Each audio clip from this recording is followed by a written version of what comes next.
Mystic empires. There is an empire that refused to die for 1,000 years beyond its scheduled collapse. And hidden within its forgotten walls lies a secret not of gold, but of sheer, unbreakable human spirit. This is the story of the Byzantine Empire. A name that might conjure images of dusty icons and complex politics, a footnote in the grand narrative of Rome. But I am here to tell you that this is a deception of history. The story of Byzantium is not a side chapter. It is a masterclass in resilience. It is a blazing torch in the dark, a testament to what humanity can endure, create, and protect when faced with relentless, overwhelming odds. This is not just history. This is a mirror, and by the end of this story, you will see its reflection in your own life. Our tale begins not in the East, but in the West, in the fading light of classical Rome. By the 3rd and 4th centuries AD, the Roman Empire was a behemoth in crisis. It was too vast, too unwieldy, its borders stretching from the misty highlands of Britain to the deserts of Syria. Barbarian incursions, economic collapse, and civil war had become a deadly cycle. The empire was bleeding out, trying to defend a perimeter 10,000 miles long. It was a body with two heads, constantly fighting for control, and both were dying. Then, in 324 AD, a visionary emperor emerged from the chaos, Constantine the Great. He looked at the dying West and saw a different future in the East. On the strategic peninsula overlooking the Bosporus Strait, where Europe and Asia meet in a silent, eternal handshake, stood the ancient Greek city of Byzantium. Constantine saw its potential instantly. It was a natural fortress, surrounded on three sides by water, with a magnificent, defensible harbor known as the Golden Horn. It commanded the trade routes between the continents, a nexus of the known world. Here, he would build a new Rome, a Christian Rome, a fortress for the soul of an empire. On May 11, 330 AD, the city was officially consecrated as Nova Roma, though it would forever be known as Constantinople, the city of Constantine. This was not merely the founding of a new city, this was a strategic, spiritual, and political masterstroke. Constantine was not abandoning Rome, he was transplanting its heart to a place where it could beat stronger, longer. He built monumental walls, grand palaces, and the magnificent hippodrome.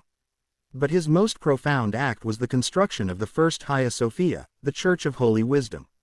This city was conceived as a divine project, a bastion of faith and imperial power. While the Western Roman Empire continued its slow, agonizing decline, finally flickering out in 476 AD, the East held firm. It did not just hold firm, it thrived. The Roman Empire didn't fall in 476. It simply packed its bags, moved east, and got a new name. The Byzantine Empire was born, not from the ashes of Rome, but from its unbroken lineage. For the next 1,000 years, Constantinople would stand as the grandest, most sophisticated, and most defiant city in the world. While Western Europe plunged into the Dark Ages, losing literacy, central governance, and architectural knowledge, Byzantium kept the flame of civilization burning. Its bureaucracy was a complex, merit-based machine that would put modern corporations to shame. Its legal system was codified by the monumental efforts of Emperor Justinian I, whose Corpus Juris Civilis became the bedrock of nearly all European law. Its economy was the richest on the planet for centuries, with the Byzantine gold solidus becoming the dollar of the medieval world, a currency so trusted and stable that it was used from England to China. But this glory did not come without a price. The empire's entire existence was a perpetual state of siege. It was a diamond, surrounded on all sides by hammers, constantly being tested. And this is where our story finds its true inspiration. Because greatness is not defined by a lack of challenges, but by the response to them. The first great test came in the 6th century under the ambitious Emperor Justinian and his brilliant, formidable wife, Theodora. Justinian dreamed of a restored Roman Empire, and his generals, the brilliant Belisarius and Narses, reconquered vast swaths of land in Italy, North Africa, and Spain. It was a breathtaking, almost impossible, military achievement. But Justinian's most lasting legacy was not of war, but of peace and beauty. In 532 AD, the city was nearly torn apart by the Nika riots, a week of uncontrollable fire and violence that saw half the city burned and the throne itself shaking. As the mobs raged and his advisors urged him to flee, it was Theodora who stood and delivered one of the most courageous speeches in history. She is reported to have said, royal purple as the noblest shroud. She told her husband that it was better to die as an emperor than to live as an exile. Her resolve steeled Justinian. He ordered his troops to strike back, and they crushed the rebellion, saving his rule. From the ashes of that riot rose his greatest monument, the Hagia Sophia that we know today. He commissioned tens of thousands of workers, the finest materials from across the empire, and the greatest mathematical minds of the age, Isidore of Miletus and Anthemius of Tralles. In just 5 years, they achieved the impossible. When the new Hagia Sophia was consecrated in 537 AD, Justinian is said to have walked in, looked up at the dome that seemed to float on a cascade of light, and whispered, "Solomon, I have surpassed thee." This was not mere boasting. The dome of Hagia Sophia was a miracle of engineering, a seemingly weightless canopy of gold and light, representing the very heavens on earth. It was the largest cathedral in the world for nearly 1,000 years. It was a statement, a declaration that even in a world of chaos and violence, humanity could still reach for the divine, could still create something of such sublime beauty that it would steal the breath of all who saw it for centuries to come. This is our first lesson from Byzantium: create, even in chaos. Build your masterpiece, not when everything is perfect, but precisely when everything is falling apart. But the hammers kept falling. In the 7th century, a new, terrifying force erupted from the Arabian deserts, the armies of Islam.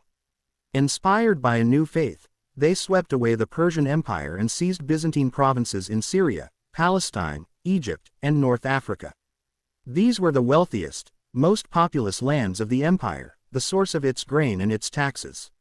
In a few short years, the empire lost over half of its territory and 3/4 of its wealth. It was a catastrophic, near-fatal blow. Many empires would have crumbled. But Byzantium adapted. It transformed from a vast, sprawling empire into a compact, hardened, militarized state.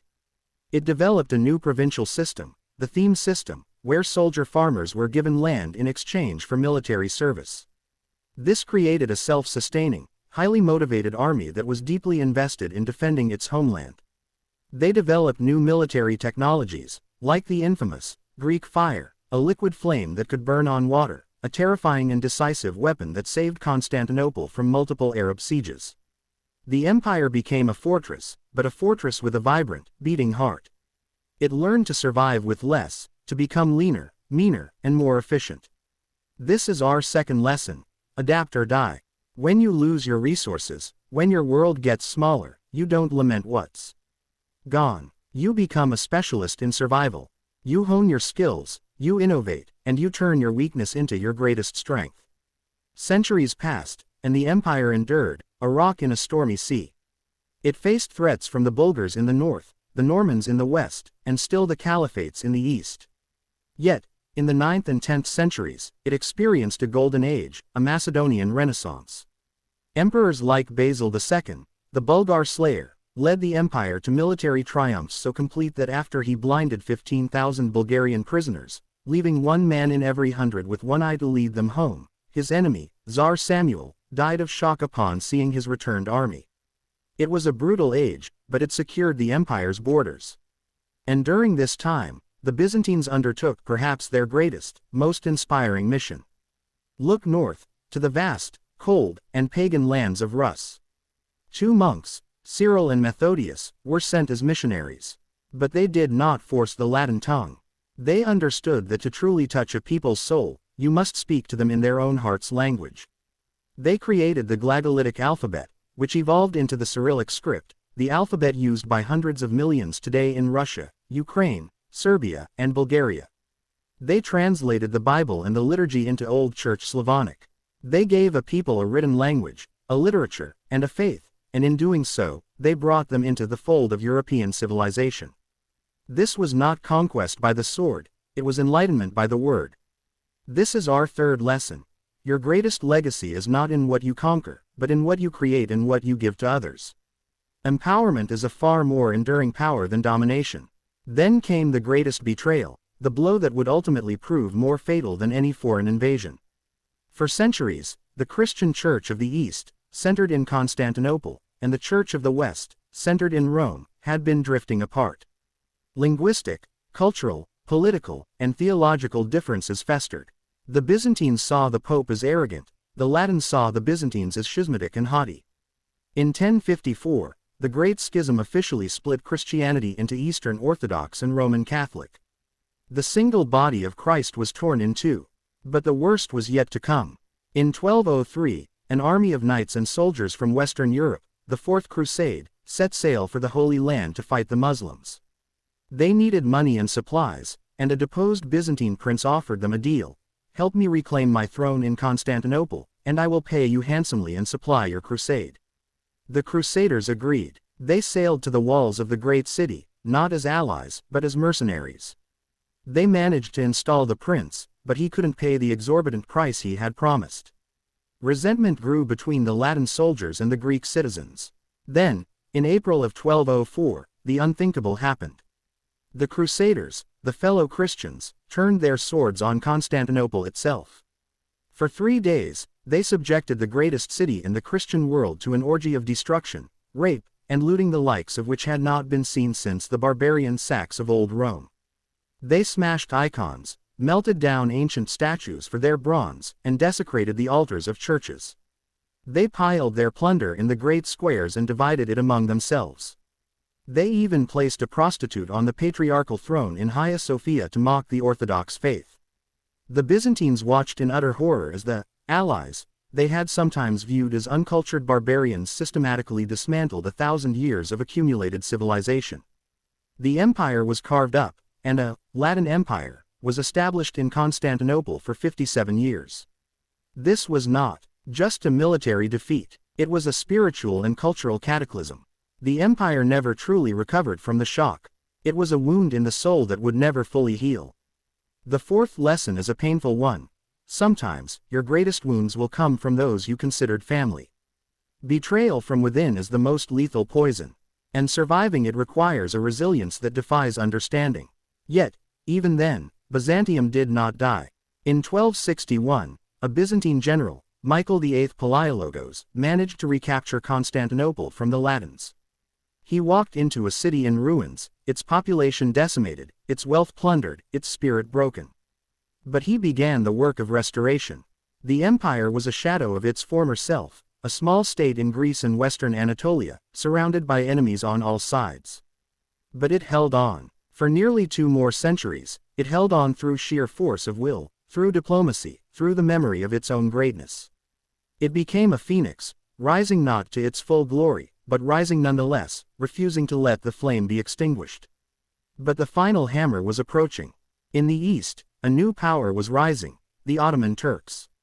They swallowed up the remaining Byzantine territories one by one, until only Constantinople itself remained, a single city, a jewel in a sea of Ottoman green.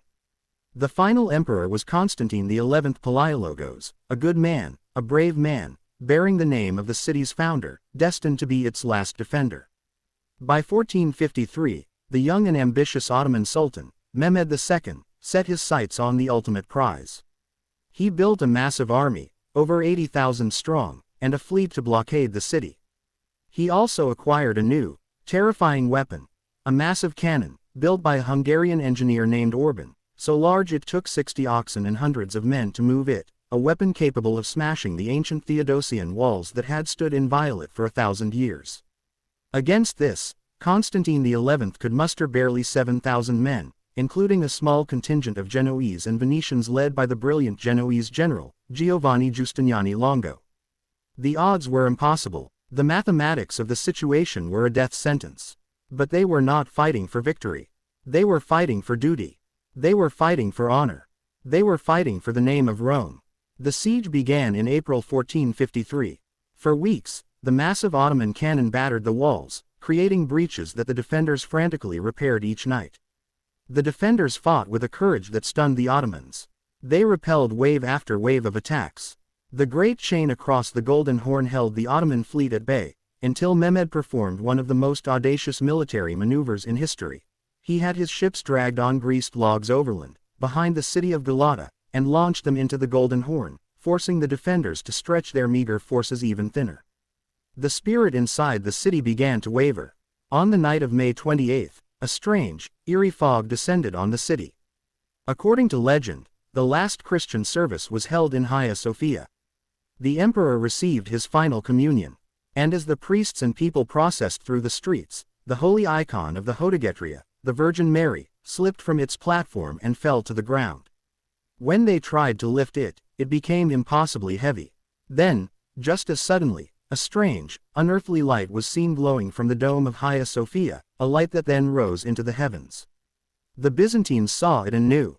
God was abandoning the city of Constantine.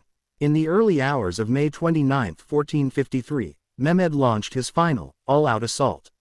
The fighting was fiercest at the breach near the St. Romanus Gate, where Emperor Constantine and Giustiniani were making their stand. The Janissaries, the elite Ottoman troops, poured forward. At a critical moment, Giustiniani was severely wounded by an Ottoman cannonball or crossbow bolt, the accounts vary. He asked to be taken from the walls. His Genoese soldiers, seeing their leader fall, began to lose heart. The emperor pleaded with him to stay, but he was carried to his ship. The defense at the critical breach began to crumble. Seeing this, Constantine XI Palaiologos, the last Roman emperor, made his choice. He tore off his imperial regalia so as not to be identified, drew his sword, and with a cry to his men, "The city has fallen and I am still alive," he plunged into the oncoming tide of Janissaries. He was never seen again. His body was never found. He died as he lived, a Roman. The Ottomans poured into the city. The last recorded act of the Byzantine Empire was not a surrender. It was the prayer of the priests inside Hagia Sophia, who, as the doors were battered down, continued their liturgy, chanting until they were silenced by the scimitars. Mehmed the Conqueror entered the city, rode to Hagia Sophia, and ordered it converted into a mosque. The great cathedral that had defied gravity for a millennium now echoed with a new call to prayer. The Roman Empire was no more. But this is not where the story ends. This is where its true legacy begins. Because the fall of Constantinople was not an end, it was a dispersal. Greek scholars, carrying precious ancient manuscripts, the works of Plato, Aristotle, Homer, and Sophocles, fled to the west, to Italy. They brought with them a knowledge of Greek and a classical learning that had been largely lost in Western Europe. This flood of knowledge helped ignite the Italian Renaissance, the rebirth of art, science, and humanism that would shape the modern world. The Byzantines, in their death, gave birth to the modern age. They were the bridge that carried the light of the ancient world across the dark abyss of the Middle Ages to the waiting shores of the future. And their political and spiritual legacy lived on. Ivan III of Moscow, marrying the niece of the last Byzantine emperor, declared Moscow to be the Third Rome, the inheritor of the Byzantine mantle. The double-headed eagle, the symbol of the Palaiologos dynasty, became the symbol of Russia for centuries. The Eastern Orthodox faith, which Byzantium had protected and nurtured, spread throughout Eastern Europe and Russia, shaping the cultures and identities of millions. So, what is the final, ultimate lesson of the Byzantine Empire, this thousand-year defiance? It is this: glory is not measured by a final, victorious stand. Glory is measured by the duration and quality of the fight. Byzantium fought for 1,000 years. It was besieged, betrayed, plundered, and reduced to a single city. But it never gave up its identity. It never stopped creating beauty in Hagia Sophia. It never stopped seeking knowledge in its universities and libraries. It never stopped trying to civilize, as with Cyril and Methodius. It never stopped adapting, from the theme system to Greek fire. It never stopped believing it was Rome, even when it was just a city-state. Your life, your dreams, your ambitions, they are your empire. You will face hammers from every direction. You will suffer catastrophic losses, losing what you thought were your most vital provinces. You will be betrayed by those you thought were your crusading allies. You will face sieges that seem mathematically impossible to survive. You will have moments where you feel like Constantine XI on that final night, watching the fog roll in, feeling like God himself has abandoned your cause. But the story of Byzantium screams across the centuries: hold the line. Adapt, innovate, create beauty even in the chaos. Your Greek fire is your unique talent, your innovation, your ability to do what no one else can. Thanks for watching Mystic Empires.